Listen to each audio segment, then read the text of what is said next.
Welcome back. So now we added the customer address, and that's fine, but we still need the relations, right? And there's also some faulty relations. If we look at the old drawing right here, you'll see that we had a many-to-many relation, and we kind of put that in to the code already. So this guy has a list of customers, and this guy has a list of addresses. We don't want that anymore.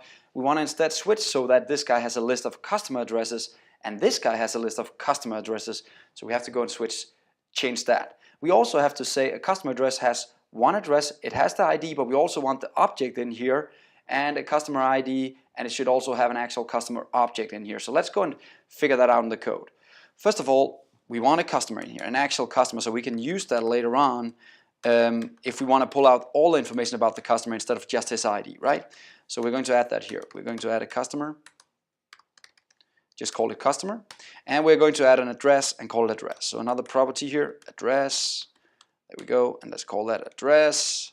So there we go. Now we have that set up for the lines, right? So now going back here, this guy has the line of one address and he has the line of one customer set up in the code, right? We're going to do the same now for the customer, because right now the customer has addresses which actually points directly to the address. Again, it's because before we had the line directly in between these guys. That's why we had the list, but now instead the customer is going to point for a customer address instead. So we're going to change that now to a customer address right here.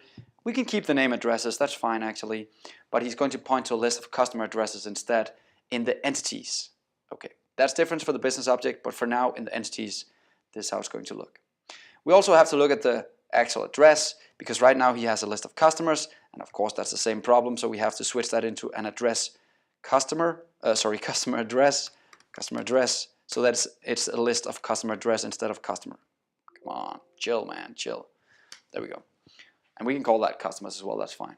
So now we have this all set up. Now we actually have not only the IDs available, but we also have the objects available so that we can have the entity framework to automatically map tables from our SQL database into actual C# objects, because we added these relations. Now they can actually start talking together. And we also need them because the entity framework, with the Fluent API, he'll need to know how these relations should be built.